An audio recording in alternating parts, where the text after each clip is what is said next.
Shalom saudari, kita mulai lagi pendalaman Alkitab kita minggu ini dengan tema value atau nilai bahasa Indonesianya ya. Dan ini akan membawa kita kepada pengenalan ataupun juga tahukah kita apa nilai kita, value kita. Kenapa? Karena value itu begitu penting. Sama kayak beberapa saat yang sebelumnya, bahwa tujuan dalam hidup pun sangat penting. Tetapi kita akan mencapai tujuan ataupun menuju kepada tujuan ketika kita memiliki value. Karena ini seperti relnya ke tujuan yang bagaimana yang kita mau. Amin. Ya, buat saya value adalah satu definisi bebas saya adalah posisi yang kita terima dan kita pegang sebagai dasar untuk menjalani hidup. Dia seperti adalah yang penggeraknya. Ini dia. Ya, apa yang Anda taruh value, disitulah Anda akan bergerak. Oke, dan kita lihat aja nantinya, ya kenapa value itu penting? Saudari, value itu penting karena value menentukan sekali, ini beberapa saja, apa yang dapat kita lakukan. Ketika kita tahu bahwa nilai saya adalah saya orang yang berhasil, maka kita akan ketika menemui kesulitan kita nggak mudah mundur, kita mau lakukan lagi. Kemudian ya value juga menempatkan kita meraih apa yang kita inginkan ditentukan oleh value nilai kita. Kalau kita orang bangsawan misalkan, ini yang secara duniawi aja bisa Anda dan saya bisa lihat paralelnya, maka yang Anda inginkan adalah hal-hal value dari bangsawan. Terus juga apa yang Anda nikmati juga adalah sesama yang bangsawan menikmati, misalkan ya bangsawan ngapain? Bangsawan tentu nggak akan juga misalkan ngangkat ataupun juga yang lain yang saya rasa Anda sudah ngerti ya. Bangsawan mungkin hanya dia bersosial kelas tinggi, ini contoh saudara. Kemudian juga seorang bangsawan akan memperlakukan orang berdasarkan nilai-nilai value bangsawan. Kemudian juga bereaksi seorang bangsawan dan hidupnya juga karena value tersebut. Kira-kira seperti itu saudari ya. Nah sekarang ya value jadi adalah menentukan kebahagiaan hidup. Secara konklusinya adalah value ini menentukan kebahagiaan hidup, yaitu apa yang kita terima. Karena dengan value nilai yang kita tentukan ini yang kita mau terima. Dan karena itu begitu bernilai menurut kita, maka kalau kita dapat itu, itulah yang membahagiakan kita. Kira-kira kayak begitu. Jadi kalau Anda nggak tahu sesuatu nilai value yang baik, maka Anda tidak mengharapkan sesuatu yang baik. Dan demikian juga kita bukan hanya menerima, tetapi juga memberikan pengaruh dan dampak. Itu namanya yang kita alirkan. Setelah kita bisa menerima, maka kita bisa alirkan pada orang lain. Artinya, value menentukan bagaimana Anda ataupun apa yang bisa Anda alirkan kepada orang. Ketika Anda mengetahui value tertentu, maka itu yang bisa Anda alirkan dan Anda mau alirkan. Kira-kira seperti itu saudara-saudari ya. Jadi kita lanjut aja. Nah, sayangnya value ini banyak yang di-attach ataupun diberikan oleh dunia tanpa kita sadari. Orang-orang percaya ya sudah ikut Tuhan, tetapi banyak kali mereka tanpa mereka sadar mereka mengikuti pola dunia ataupun juga value yang datang dari dunia, nilai yang datang dari dunia. Kita ngelihat contohnya misalkan gambar ini udah menjadi trending dengan medsos. Apa yang ditampilkan adalah penampilan yang saya katakan yaitu nilai dari dunia yang ditekankan, yang dipromoting adalah hal penampilan luar, hal lahiriah, penampilannya, kecantikannya, kegantengannya, seolah keceriaannya semua. Nah saudara, sebelum saya melanjutkan, jangan pikir saya mengkritik, tetapi saya mengatakan, ya kita nggak anti, kita bilang nggak penting penampilan, bukan saya bilang begitu, tetapi ketika kita hanya menekankan ini yang menjadi masalah, kita hanya menekankan penampilan luar, ini yang menjadi masalah. Kita butuh ya kerapian, kita butuh ya penampilan kita juga ya Anda nggak kusam ataupun bagaimana, tetapi yang intinya adalah begini saudara yang tadi katakan ya, bukan itu yang menjadi penekanan Anda. Oke? Ya. Yang kedua, dunia akan memberikan nilai Anda berdasarkan, sebelum itu saya lanjut dulu bahwa Alkitab mengatakan hal ini saudari tentang penampilan. Ya, walaupun dalam 1 Petrus 3 ayat 3-4 disampaikan kepada wanita, tetapi sesungguhnya wanita bisa juga berbicara tentang gereja Tuhan, karena gereja Tuhan adalah lambang daripada wanita, mempelai wanita. Ya, perhiasanmu jangan lahiriah. Ya, ini memang bicara dengan wanita, tetapi bisa juga gereja Tuhan. Mengepang-epang rambut, berhiasan emas, mengenakan pakaian yang indah-indah. Ingat, lihat luar aja. Perhiasanmu haruslah manusia batinia, yang tersembunyi di dalam, yang tidak bisa binasa, yang datang dari roh, lemah lembut dan tentram, yang berharga di mata Allah. Anda lihat, bandingkan. Dunia akan menekankan, mempromosikan hal yang lahiriah saja. Apakah kita nggak butuh? Kita butuh. Kita masing tinggal di dunia yang butuh hal lahiriah juga. Tetapi ketika kita hanya menekankan itu yang menjadi bahaya. Sebab itulah kita harus juga menekankan yang batiniah, yang di dalam kita. Itu value, nilai kita yang sesungguhnya. Amin ya. Yang kedua, dunia akan juga menunjukkan kita kepada kepemilikan. Nilai kita berdasarkan wealth kita, kekayaan kita yang kita punyai. Itu berbicara tentang mempromosikan, menekankan kepada harta kekayaan. Bukan berarti, ingat ya, saya katakan lagi, bukan berarti kita nggak butuh kepemilikan. Hanya kita tidak boleh mengandalkan ataupun mempromosikan, menekankan, menonjolkan hal tersebut, saudari. Ya, Alkitab katakan dalam Amsal 11:28, siapa mempercayakan diri kepada kekayaan akan jatuh. Tapi orang benar artinya orang yang dibenarkan, orang yang mengerti kebenaran firman Tuhan akan tumbuh seperti daun muda, saudara-saudari. Ya, jadi dunia akan menekankan pada kekayaan, tetapi firman Tuhan ataupun juga kerajaan Allah akan menekankan kepada kebenaran yang datang dari firman, yang datang dari Tuhan, bukan dari dunia. Yang ketiga, dunia akan menekankan tentang, saya mau katakan di sini adalah pleasure, kenikmatan dunia. Ya, ini contohnya gambarnya ya, shopping. Anda bisa juga pergi ke bar, terus saya katakan bukan yang nggak boleh shopping, tetapi ketika kita hanya menekankan ini sekali gitu ya. Kita sedang mempromosikan kenikmatan dunia. Apa kata firman Tuhan? Firman Tuhan berkata dalam 1 Yohanes 2 ayat 16-17 bahwa shopping ataupun kenikmatan dunia, pleasure itu kadang berupa keinginan daging. Anda maunya misalkan ya, Anda selalu perginya ke bar gitu ya, karena Anda selalu mau shopping karena apa? Keinginan mata. Anda selalu hobi yang jadi utama gitu ya. Kadang keinginan daging, keinginan mata, kadang keangkuhan hidup. Anda merasa ketika Anda main dengan hobi Anda itu jadi berarti gitu ya. Bukan saya katakan nggak boleh, silakan, tetapi Anda, Alkitab membandingkan bahwa sesungguhnya yang melakukan kehendak Allah itu ya, yang akan hidup, artinya yang bisa akan menikmati hidup, saudara-saudari. Keinginan daging, keinginan mata, keangkuhan hidup membawa kita turun. Artinya bukan kita turun secara dunia, tetapi secara kualitas kebahagiaan, saudari, apa yang akan kita alamin. Ya, itu dia. Tapi ketika kita melakukan kehendak Allah, kita akan mengalami kehidupan. Oke? Nah, yang keempat, ya jarang orang juga berpikir ini, tetapi Tuhan tekankan. Yang keempat adalah dunia akan mempromosikan ataupun memberikan penilaian Anda berdasarkan kegagalan Anda ataupun keberhasilan Anda. Banyak anak-anak Tuhan hari-hari ini hidup dengan masa lalu. Masa lalunya adalah broken home mungkin ya. Masa lalunya mungkin pernah gagal dalam keluarga sehingga mengalami perceraian. Masa lalunya mungkin pernah berdosa. Masa lalunya mungkin penjara ya. Apapun juga akhirnya mempromosikan penyesalan, membuat rendah diri. Saya nggak sanggup lah, saya gagal, usaha berkali-kali saya gagal. Yang dia lihat adalah masa lalu kegagalan, sehingga timbulnya adalah penyesalan, akhirnya nggak percaya diri, akhirnya juga nggak mau melakukan, saudari. Dan yang ekstrim yang lain adalah keberhasilan. Banyak anak-anak Tuhan pikir dia sangat berhasil, ujungnya tanpa dia sadari dia angkuh. Keangkuhan itu tidak disadari kadang, saudari. Ada yang sadar, ya dia sengaja, tapi ada juga yang enggak.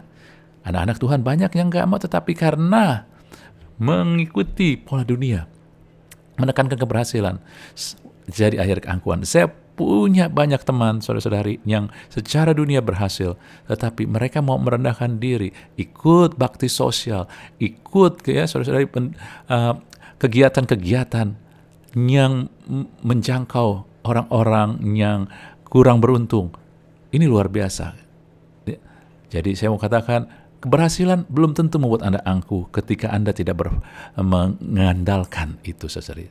Tapi juga di balik itu, kegagalan pun kadang merusak kehidupan kita karena kita menilai saya berdasarkan kehidupan saya yang gagal.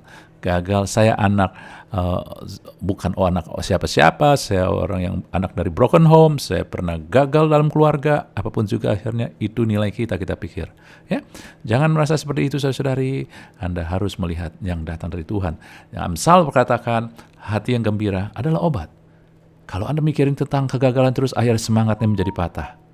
Amsal 18:14 katakan, orang yang bersemangat dapat menanggung penderitaannya, tapi siapa yang memulihkan semangat yang patah? Orang-orang yang gagal, yang penuh penyesalan, kadang-kadang mereka nggak percaya diri, mereka udah nggak semangat lagi hidup, saudara.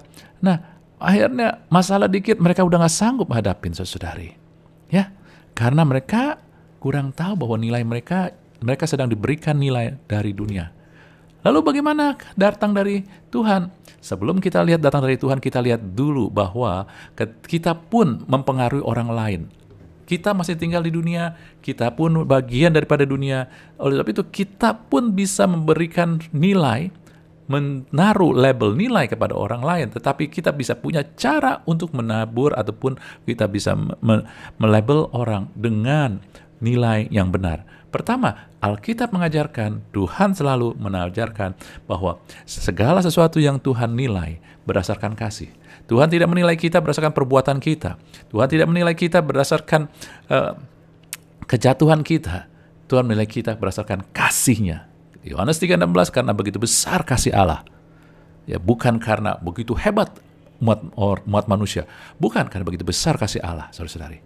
Yaitu kita memberi Tuhan, dan juga marilah kita menilai orang bukan berdasarkan siapa dia, apa yang dia mampukan, apa yang dia mampu, karena tiap intelek orang bisa berbeda, status sosial orang juga beda, penampilan luar berbeda, apa yang dia bisa lakukan bisa berbeda, tetapi ketika Anda menilai dengan kasih, maka semua orang akan menjadi berharga, saudari. Alkitab katakan bahwa manusia itu jatuh, telah berbuat dosa, nggak ada yang enggak. Jadi kalau kita diberikan nilai bukan berdasarkan kasih, tapi berdasarkan apa yang kita lakukan, kemampuan kita, penampilan kita, maka kita hancur, nggak ada nilainya. Ya, tetapi karena kasih aja, kasih karunia, kita telah dibenarkan, saudari. Dan Alkitab juga bicara dalam Yesaya, saudara, ketika kita telah ditebus, telah dibenarkan di sini, ya, maka kita jadi berharga di mataku dan mulia, dan aku ini mengasihi engkau. Anda ngelihat berharga di mataku, mulia bagiku juga, saudari. Orang lain anggap enggak, masa bodoh. Aku ini mengasihi engkau. Maksudnya apa? Ketika kita kita bisa memberikan nilai kasih kalau kita mempunyai hubungan personal. Kita bisa menghargai ataupun memberikan nilai kasih berdasarkan kasih kalau kita punya hubungan. Misalkan kita orang tua, Anda memberikan nilai kepada anak. Ya, Anda suami atau Anda istri memberikan nilai, ya, bukan memberikan nilai artian Anda meyakinkan mereka, nilai mereka di mata Anda itu adalah karena ini dia berharga, mulia, dikasih sama kita, bukan karena apa yang mereka lakukan. Dan itu bisa terjadi karena ada hubungan. Kalau Anda mau mempunyai dampak sehingga bisa memasukkan nilai positif kepada seseorang, milikilah hubungan dulu kepada orang tersebut. Amin ya. Jadi Anda melihat nilai kasih datang karena kita punya hubungan. Lalu kedua, nilai kebenaran. Ya, artinya apa? Kita bisa mendapatkan nilai tersebut karena mengenal kebenaran. Kita mengerti kebenaran. Anda melihat di dalam 2 Korintus 4 ayat 18. Anda melihat lewat kebenaran firman, saya tahu sekarang bahwa yang kelihatan yaitu dunia atau daging, ya, itu tidak menentukan. Justru yang menentukan yang tidak kelihatan. Yang kelihatan sementara, yang tidak kelihatan kekal. Dan firman di bagian lain, firman Tuhan katakan, yang tidak kelihatan menentukan yang kelihatan. Jadi Anda mulai terbuka, wow, dunia tidak menentukan saya, dan dunia, saudari, itu ditentukan oleh yang tak kelihatan. Lalu Anda dapat kebenaran tersebut, Anda mulai gali dari kebenaran. Dan di dalam kebenaran Anda mulai melihat, dalam Efesus 2 ayat 10, bahwa saya ini diciptakan dalam Kristus. Allah adalah roh, maka kita diciptakan dalam roh, kita manusia roh, untuk melakukan pekerjaan baik. Nilai saya adalah, saya ini alat untuk sesuatu yang baik. Ketika Anda nggak tahu kebenaran-kebenaran ini, Anda disingkapkan, ya kan? Ya, jadi ini bersifat pribadi, private. Orang baca firman, tapi kalau dia belum disingkapkan, nggak bisa. Nah, itulah gunanya kita belajar PA, supaya kita disingkapkan, sehingga akhirnya kita mengetahui hal-hal yang bersifat pengingkapan untuk kita secara pribadi. Amin. Ya. Dan kemudian saudara, yang bisa juga memberikan value atau nilai, ya, ataupun juga situasi yang bagaimana yang membuat orang bisa kita masukkan nilai mereka adalah kebersamaan. Ya, kebersamaan ini adalah impartasi, menular. Ya, kalau Anda bergaul dengan orang-orang yang bersemangat, maka Anda akan jadi nilai hidup Anda akan nilai dengan semangat juga. Anda bergaul dengan orang-orang yang beriman, maka Anda akan menghargai iman. Amin. Anda bergaul dengan bangsawan, Anda akan ditularkan gaya hidup bangsawan dan juga menghargai hal-hal yang yang berhubungan dengan bangsawan. Demikian juga kita. Ya, inilah yang ditularkan dari gaya hidup bersama dalam kelompok, baik itu komunitas ataupun keluarga. Makanya Anda harus hati-hati dengan siapa Anda mau terhubung. Alkitab jelaskan dalam 1 Korintus 15 ayat 32-33 dari BIS, nilai mereka mulai tergeser karena pergaulan buruk merusakkan akhlak. Saudari, moral yang datang dari firman Tuhan karena pergaulan yang buruk. Oleh sebab itu kita harus hati-hati. Ya, demikian juga dengan anak-anak kita. Kita pun ataupun orang-orang yang kita bisa berikan pengaruh, ya, jaga, tuntun agar mereka dengan siapa mereka terhubung itu harus diatur. Saudara-saudari kita pun juga. Bukan berarti kita nggak boleh berhubungan atau kenal dengan orang-orang yang hanya orang tertentu aja kita mau berhubung atau kenal. Enggak, kita boleh terhubung, kenal supaya mereka juga kenal Tuhan, melihat terang, tapi Anda bersekutu. Ya, hidup bersama di sini adalah bersekutu. Ini Anda lebih banyaklah bersekutu dengan orang percaya. Maka Anda akan hidup dengan nilai-nilai roh. Amin, saudara-saudari. Ya, ini komunal, saudara. Dengan siapa kita terhubung, saudara. Maaf ya.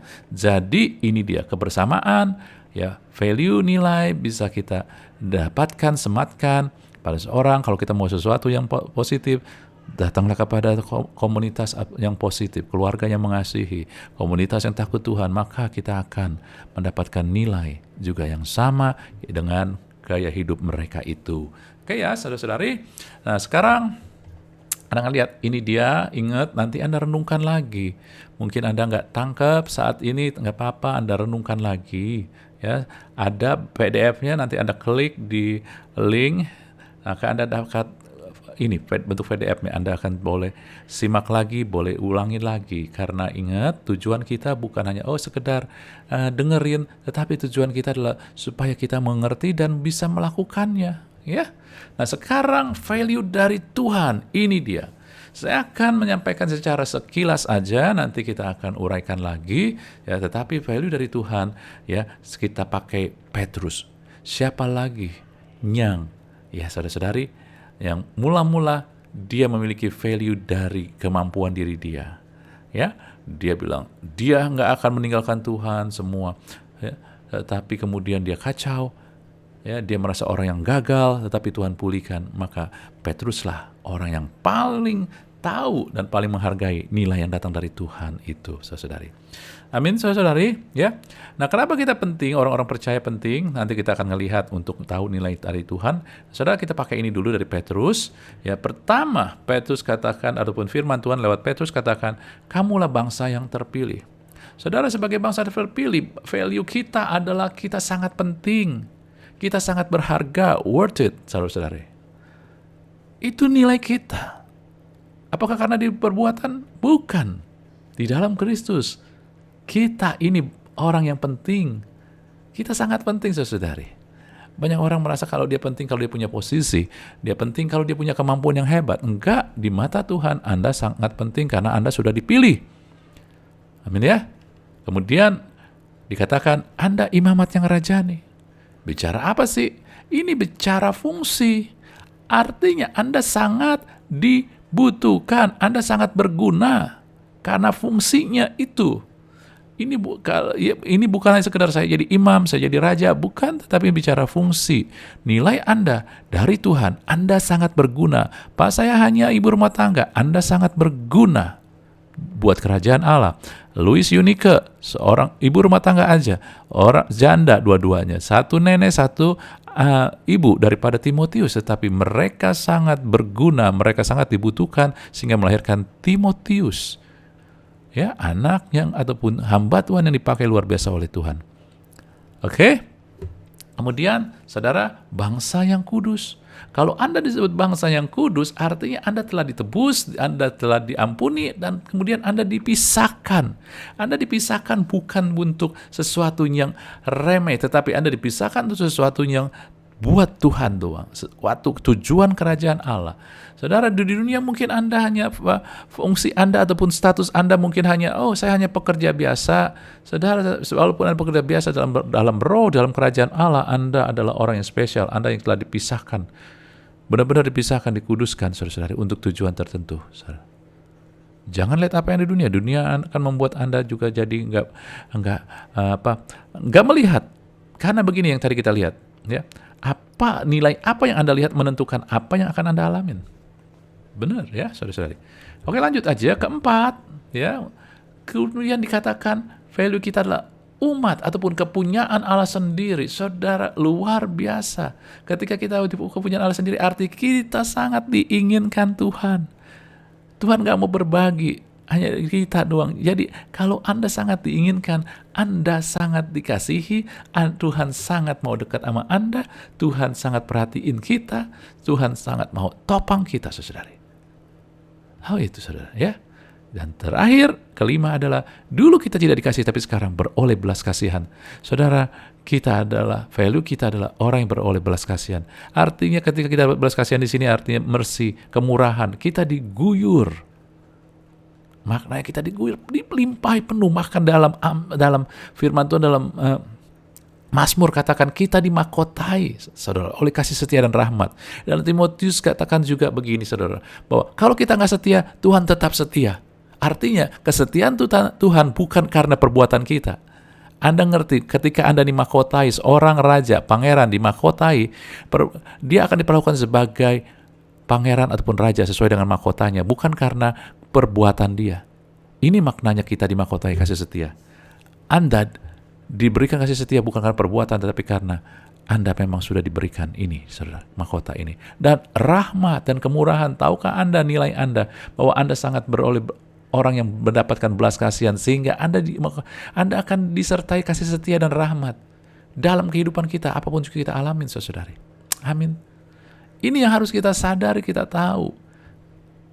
Karena banyak anak Tuhan gak sadar bahwa ketika kita mengetahui nilai value dari Tuhan, maka sesungguhnya kita sedang mengaktifkan dan menentukan apa yang kita alami dalam realitas nyata. Namun, ketika kita mulai bimbang ataupun kita memakai dua value, kadang value dunia, kadang value dari Tuhan, maka Yakobus katakan orang bimbang gak dapat apa-apa. Sebab itu mari saudara fokuskan value dari Tuhan aja, karena value dari Tuhan akan membuat firman Tuhan terjadi, firman Tuhan diaktifkan buat kita, saudara-saudari. Ini saya katakan mengaktifkan dan akhirnya menentukan apa yang terjadi di realitas nyata, realitas dunia, realitas fisik, yang nyata, yang kelihatan. Semakin kita mengetahui nilai-nilai kita di dalam Tuhan, nilai dari kerajaan Allah datang dari Yesus, maka Anda sesungguhnya sedang mengaktifkan dan menentukan, mengaktifkan dan menentukan hal-hal yang datang dari Tuhan, datang dari kerajaan Allah, datang dari firman, itu terjadi di kehidupan kita. Amin, saudara-saudari. Oleh sebab itulah, saudara-saudari, hari ini ketika Anda mulai sadar dan tahu betapa pentingnya, Anda jangan, saudara-saudari, Anda tahu bahwa kadang anak Tuhan bukannya keinginan yang buruk yang membuat mereka nggak menerima apa yang Tuhan telah berikan, tetapi karena ketidaksadaran. Banyak orang tidak sadar dan dikatakan umat yang nggak mengenal Tuhan itu akan jadi lemah. Kita nggak sadar bahwa ini nilai kita seperti ini dan kita anggap remeh. Enggak, nilai adalah sesuatu yang besar sekali, luar biasa. Itu menentukan bagaimana apa yang kita terima dan bagaimana kita beri dampak apa yang kita alirkan. Kalau kita tahu kita anak Tuhan, kita tahu kita dikasihi, kita tahu kita berharga, berarti bukan perbuatan kita, maka kita apapun keadaan kita expect, kita tetap percaya bahwa sesuatu yang baik, kemurahan Tuhan terjadi dan kita juga bisa menjadi berkat walaupun secara status, secara kemampuan kita nggak ada apa-apa. Amin. Jadi hari ini Siapa Anda mau dengarkan? Dari siapa nilai yang Anda mau pakai? Ya, yuk kita mulai pakai sesuatu yang datang dari kerajaan Allah. Sebab kita manusia roh. Oleh sebab itu sebagai manusia roh, saudara-saudari, ya, yang telah ditebus bukan oleh perak emas, bukan ditebus oleh kekayaan dunia ataupun hal yang kelihatan, tetapi dengan darah yang kekal, darah Yesus yang mahal, saudari. Oleh sebab itulah, sadari nilai kita adalah nilai dalam manusia roh ditentukan oleh firman Tuhan. Apa yang Tuhan Yesus lakukan yang adalah roh. Maka kita akan melihat bahwa sesungguhnya firman Tuhan katakan, kita berharga, kita mulia, dan aku mengasihi engkau. Kalau Anda tahu, ya, kalau Tuhan katakan aku mengasihi engkau, itu bukan kata dunia. Kalau ke dunia ngomong aku mengasihi engkau, itu hanya perkataan doang, emosi doang. Tapi ketika Tuhan mengatakan aku mengasihi engkau, berarti dia akan topang, dia akan support segala sesuatu yang membuat kita bertambah baik. Itulah pribadi yang mengasihi kita. Amin, saudara. Ya. Dan akhirnya kita akan melihat sendiri, saudara, bahwa sesungguhnya nilai kita adalah apa yang ada di dalam kita, bukan apa yang dari luar. Namun, sama seperti tanah berarti itu karena kandungannya. Kalau tanah Anda mengandung emas atau minyak, maka nilai tanah itu tinggi sekali. Jadi nilainya tergantung daripada kandungannya. Tetapi itu nggak ada apa-apanya, tidak akan mengerjakan sesuatu kalau sebelum emas atau tanah itu digali dan dikeluarkan. Demikian juga nilai-nilai yang Tuhan sudah tentukan kepada Anda, itu perlu Anda gali dan keluarkan untuk diperlihatkan pada dunia. Bagaimana caranya? Dengan Anda terus berhubungan dengan Tuhan. Anda terus hidup selaras dengan firman Tuhan. Amin, saudari. Oke, sementara itu aja. Kiranya semua bisa mengerti, diberkati, dan direnungkan, saudari. Karena ini bukan tentang hanya pengetahuan. Kalau pengetahuan, Anda akan hilang esensinya. Ini adalah tuntunan Tuhan. Kalau tuntunan, nggak akan ada artinya kalau Anda nggak ikuti dan jalankan. Kiranya Tuhan berkati kita semua. Haleluya.